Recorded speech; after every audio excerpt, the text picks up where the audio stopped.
Picture this.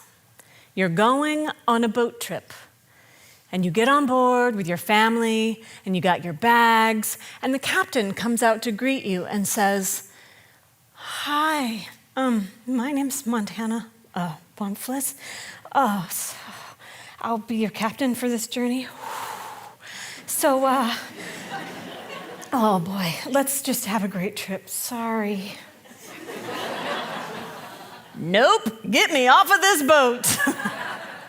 What we want in that moment is for the captain to walk out and say, "Hi, my name is Montana von Fliss. I'll be your captain for this journey. Let's have a great trip." The point is, when you are the speaker, you are the captain for that journey, and how you show up really matters. For the last 17 years, I've coached thousands of speakers all over the world, from big tech companies to small startups, and everyone, from new hires to CEOs of Fortune 500 companies, want to know, how do you show up and look confident? So I'd like to share my top 5 tips for how to be confident, even if you're not. So let's break it down. What was the difference between those two captains? What did you see? What did you hear? And not just, one seemed nervous, one seemed confident, but what was I doing differently to make you think that? Different volume, different words, certainly different body language, but the truth is, I wasn't actually feeling particularly confident. I was just making certain physical and vocal choices to make you think that. You can do that too. Anyone can do this. So what are those confident-looking choices? Number 1, turn up the energy and speak up. When you speak up, even just a little bit, it reads as confident. And you don't have to shout. Think about it this way. On a scale of 1 to 10, aim for a 5. Yes, it goes to 11. But you can just aim for a 5. I'm here at a 5 right now. I can bring it back down to a 3 down here. Nervous captain was down here, and then we bring it back up to a 5, and it sounds prepared, positive, and confident. So turn up the energy and speak up. Number 2, pause like a boss. Nervous speakers tend to talk really fast, right? And then when they do have a pause, they fill it in with verbal filler, likes and ums. However, if you try to speak more slowly, it just sounds like this, right? And that's not better. So instead, make strategic pauses. Pause in transition. Pause for emphasis. Pause like a boss. Number 3, superhero stance. Imagine you are a superhero. You can do it from your chair. How would a superhero sit? Yes, let that change your posture. I see you, yes. Let that bring a smile to your face and have some better eye contact. All of that reads as confident. And pretending to be a superhero is just a super quick way to have confident-looking body language. Now, this one also goes to 11. But you can just aim for a 5, and that will be great. Tuck in that cape and go save the day. And you can stand in superhero backstage to boost your confidence, but I'm saying bring that superhero stance on stage so that your audience sees you as confident. And if you need an easy shortcut, just make the shape. Just make the shape of a confident person. The audience cannot read your mind. They don't know how you're feeling, so just make the shape and they will go with it. Like if you came over to my house for dinner and I opened up the door and I was like, "Hi, come on in, we're having chicken." You'd be like, "Oh, is this a bad time?" You gotta make the shape of a good host. Make the smile shape, right? Instead of crossed arm shape, open up. "Hi, welcome, come on in." If you're not sure if you're making confident-looking choices, you can just video yourself and watch it back. I feel like I just saw you say, "Not doing that one." I know, most people don't like to watch themselves. I get it. But wouldn't you rather make that adjustment before you're in front of your audience? Yes. Videoing yourself is a great way to check in to see that you're doing the techniques, but also to see that it's still authentically you, your version of confident captain. Now, how can you do all of these things on performance day? Number 4, practice with purpose. So make yourself a rehearsal schedule. Put it in your calendar. You can give yourself a little treat when you do a run-through. And make it practice with purpose by giving yourself a specific goal or layering in one new confident captain technique each day. If it's a week before your event, aim to run it all the way through at least once a day. And if you don't have time for a full run-through, just take the opening, closing, run that 3 times in a row from anywhere. When you're in the shower, and when you're walking your dog, when you're making a meal for your kids. I know my kids are very used to me walking around the house talking to myself. Whatever you need to do to get in those repetitions. And don't be afraid of over-practice. Don't let that stop you. You can just let go of your verbatim script if it's starting to sound robotic. And you can still use, bullet point speaker notes to remind yourself of what you would like to say and to invite you to say it a little bit differently each time to keep it fresh. And let me be clear, by practice, I mean standing up, saying it out loud, imagining your audience and inviting them in, clicking through your slides, doing it as much like it will be on the day, whether it's virtual or in person. And I know it might feel a little funny saying it out loud to yourself, but think about when you learn a new sport or when you practice a musical instrument. If you had a piano concert on Friday and you got new music on Monday, would you only read your music every day and then play it for the very first time at the concert on Friday? No way. And yet I see speakers do this all the time. Give yourself a chance. Practice helps everything. And it can really boost your confidence to practice with purpose by layering in one new technique each day. Okay, those first 4 techniques, they're all about how to appear confident regardless of how you're feeling. I've got one more technique for you, and it's a big one. But this is the real gem. It's the one that makes all the others shine. This is number 5, the silent sentence.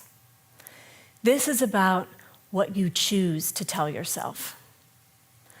I've been a professional actor since I was a kid, and I have always loved going on stage as an actor, as a speaker, as an MC.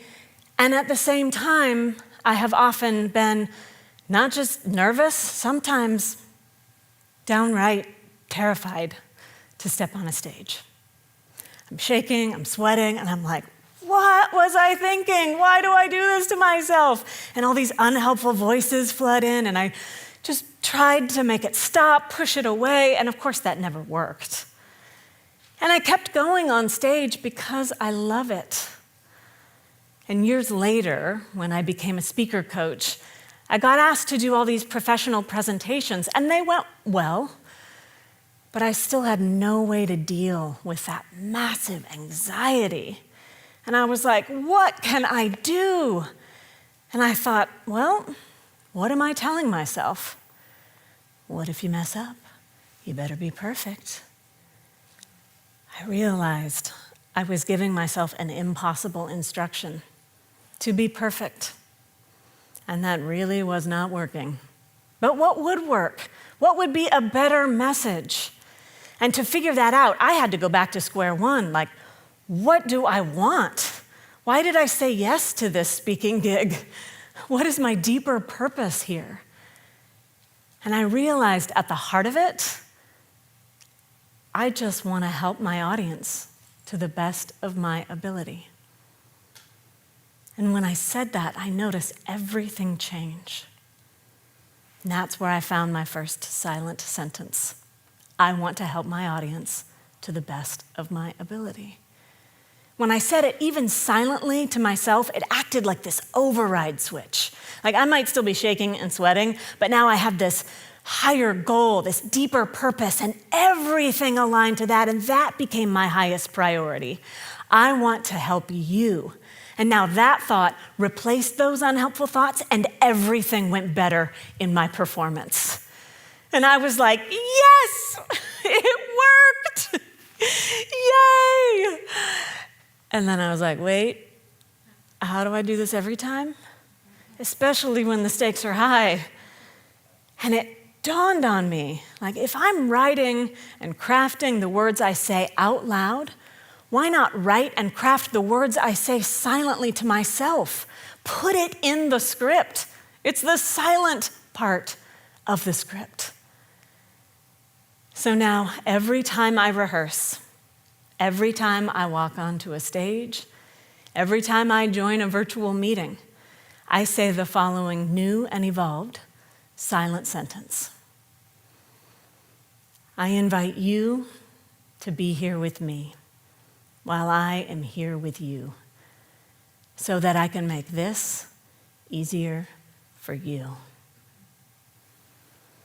Now that invitation to myself to be present, that's my definition of stage presence, being present. And that invitation to the audience to be my partner, that reminds me these are friends, not foes, and I am choosing to be here. And now I'm not just making the shape of a good host, I really am a good host because I am genuinely welcoming you to my world. Now, how do you go about finding your silent sentence? What do you want? What's your deeper purpose? You could be like me, and you might just want to help people. Or it could be something more specific. For example, you might want at least one person in your audience to walk out and take a CPR class. Or maybe you're just super excited to have this experience, or share with them some cool solution you have for their problem. You get to fill in the blank and decide what you want to accomplish. And this is not about graduating to some higher level of being where you never again feel nervous. Yeah, I know I haven't.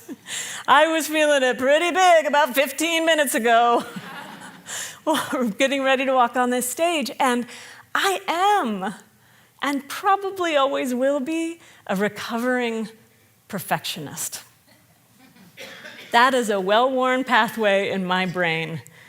It is there, it exists, it cannot be erased. But now I have this other pathway. And when big moments like this come up, I get to choose.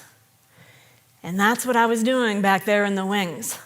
I was choosing to gently insist on repeating my silent sentence to set myself up for success. What we tell ourselves really matters. We follow our own instructions all day long. Our whole selves are always listening. So when you notice something isn't going well, or you're fearing something might not go well in the future, use this checklist. What am I telling myself? What's being broadcast? Then replace that with a better sentence to help set you up for where you'd like to go. And most importantly, put it in the script and practice it. Practice it just as much as the words you say out loud.